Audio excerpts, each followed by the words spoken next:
నమస్తే SR7 TV news కి స్వాగతం. ఇప్పటి వరకు కూడా నైతిక విలువలతోనే రాజకీయం చేస్తున్న వనపర్తి జిల్లా కేంద్రంలో కాంగ్రెస్ పార్టీ 2వ ward councillor B Ramadevi Krishna మాజీ వైస్ చైర్మన్ మాట్లాడుతూ తనపై లేనిపోని అబండాలు వేస్తూ వ్యక్తిగతంగా టార్గెట్ చేసి దూషణలు చేయడం సరైంది కాదని, ఏదైనా ఉంటే రాజకీయంగా మాట్లాడాలి. తాను ఏ పార్టీలో ఉన్నా అధిష్టానం చెప్పిన విధంగానే నడుచుకుంటూ పార్టీ లైన్ దాటకుండా నైతిక విలువలతో కూడిన రాజకీయం చేశాను, కానీ నువ్వు ఒక రేపిస్టు రాజకీయాలు చేస్తున్నావని 3వ వార్డుకు చెందిన చీర్ల రజనీ చందర్ పై నిప్పులు చెరిగారు. ఈ కార్యక్రమంలో పలువురు పార్టీ నాయకులు పాల్గొన్నారు. Reporting by SR7 TV news reporter MD నజీర్. కాంగ్రెస్ పార్టీ లీడరు చందర్ గారు నా మీద వ్యక్తిగత ఆరోపణలు చేయడం చాలా బాధాకరం. దాన్ని తీవ్రంగా ఖండిస్తూ ఉన్నాను. రాజకీయంలో ఉన్నప్పుడు రాజకీయ విమర్శలు చేయాలి, కానీ అబద్ధపు వ్యక్తిగత దూషణ చేయడము అవి నిజమైనవి కూడా కావు. అబద్ధాలు మాట్లాడుతూ చందర్ గారు మాట్లాడడం సరైనది కాదు. ఇది మేము తీవ్రంగా ఖండిస్తూ ఉన్నాం.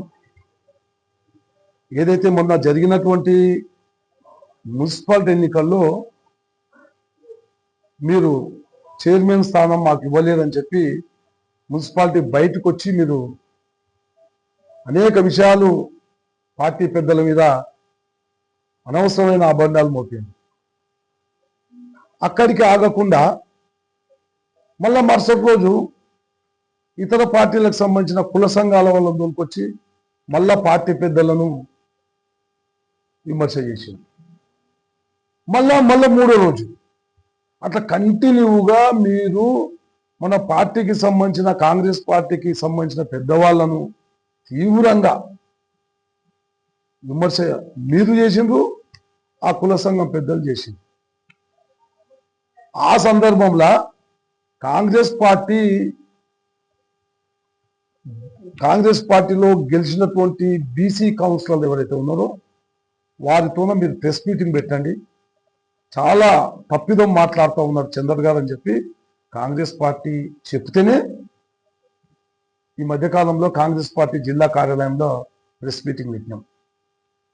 ఆ ప్రెస్ మీటింగ్లో మాట్లాడింది ఏంది, నేను 2014లో నేను ఓటింగ్లో ఉన్నా కాబట్టి, ప్రత్యక్షంగా ఉన్నా కాబట్టి 2014లో కాంగ్రెస్ పార్టీకి వెళ్ళి గుర్తు మీద గెలిచినటువంటి చందర్ గారు డబ్బులు తీసుకొని తెలుగుదేశం పార్టీ చైర్మన్ అభ్యర్థికి ఓటు వేయడం జరిగింది, చేతులు ఎత్తి ఓటు వేయడం జరిగింది.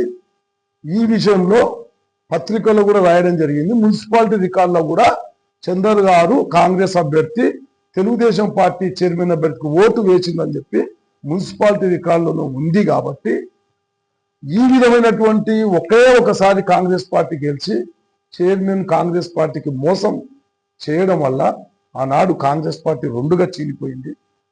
కాంగ్రెస్ పార్టీకి తీవ్ర నష్టం జరిగింది ఆ రోజు. కాబట్టే రాష్ట్ర పార్టీలో మీ మీద కాంప్లైంట్ ఉంది కాబట్టి చైర్మన్ పదవి మీకు ఇవ్వలేకపోతే, ఒక భార్యాభర్తల పంచాయతీలో కార్యకర్త ఆత్మహత్య చేస్తున్నారని చెప్పారు. మీరు ఉన్నది 2వ వార్డు కార్యకర్తలే, 30 ఏళ్ళ నుంచి నాకు పనిచేసిన కార్యకర్తలు. ఎమ్మెల్యే లేరు, మంత్రులు లేరు, గవర్నమెంట్ లేదు, అయినా 25 ఏళ్ళు వరుసగా 5 సార్లు కమలం గుర్తు మీద అక్కడున్న ప్రజలు నా అభిమానం మీద గెలిపించుకొస్తున్నారు. 25 ఏళ్ళు వరుసగా వనపర్తిలో ఎవరు గెలిచిందని అడుగుతా ఉన్నా. 25 ఏళ్ళు ఎమ్మెల్యే లేకున్నా, మంత్రులు లేకున్నా, ప్రభుత్వం లేకపోయినా నా మీద అభిమానం మీద అక్కడ ఉండే ప్రజలు నన్ను ఓటేసి గెలిపించుకుంటా ఉన్నారు. మళ్ళీ కాంగ్రెస్ పార్టీలోకి వచ్చినా కూడా 30 ఏళ్ళ తర్వాత కాంగ్రెస్ పార్టీ గెలిచింది. నా మీద అభిమానం మీద అక్కడ ఉండే ప్రజలు ఓటేసి గెలిపిస్తా ఉన్నారు. మరి నువ్వు చెప్పిన పదం ఏడుంది? ఒకవేళ నేను నిజంగా కార్యకర్త అట్లా ఆత్మహత్య చేసుకుంటే నా గురించి అక్కడ జనం నన్ను ఓట్లేస్తారా? ఏమీ లేని బీజేపీ పార్టీకి 25 ఏళ్ళు ఓటేస్తారా? 25 ఏళ్ళు వరుసగా బీజేపీ పార్టీ ఎక్కడైనా గెలిచిందే కౌన్సిలర్గా? అక్కడ ఉండే ప్రజలు నా మీద నమ్మకం, విశ్వాసం ఆ నమ్మకంతోనా ఏమీ లేని బీజేపీ, ఎవరు ఎమ్మెల్యే లేని మంత్రులు లేని పార్టీకి నాకు ఈడ అవకాశం ఇచ్చింది. మళ్ళీ కాంగ్రెస్ పార్టీలోకి వచ్చిన మళ్ళీ కాంగ్రెస్ పార్టీలో కూడా నాకు మద్దతు పలికింది.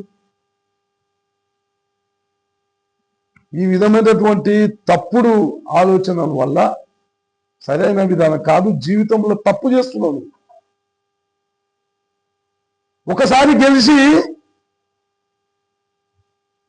గెలిచి నీవు నన్ను రేపిస్తాను అన్నావు. నువ్వు రాజకీయ రేపిస్తూ నేను చేసిన అనాలిసిస్ లా, నేను చేసిన రాజకీయ అనుభవంతో చెప్తున్నా, నువ్వు రాజకీయ రేపిస్తూ ఒక్కసారి గెలిచి నువ్వు కాంగ్రెస్ పార్టీకి వెళ్ళి తెలుగుదేశం పార్టీకి చైర్మన్ వేసి ఆ రోజు మొత్తాన్ని కాంగ్రెస్ పార్టీని చిన్న భిన్నం చేసినావు.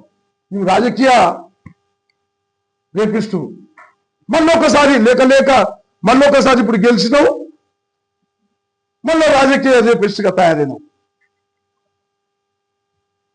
నువ్వే కాంగ్రెస్ పార్టీకి వెళ్ళి గెలిచినావు, మున్సిపాలిటీ ముందర బయటకు వచ్చి మాట్లాడతావు, బయటకు వెళ్ళి విమర్శ చేస్తావు, పెద్ద ఎమ్మెల్యేల మీద అందరి మీద విమర్శ చేస్తావు. ఆడికి ఆగకుండా మళ్ళా ఇతర కుల సంఘాలను తీసుకొచ్చి, ఇతర పార్టీ వాళ్ళని తీసుకొచ్చి మళ్ళా పెద్దవాళ్ళను కాంగ్రెస్ పార్టీని తిట్టిపిస్తావు. మళ్ళా 2వ రోజు కాకుండా 3వ రోజు తిట్టిపిస్తావు, 4వ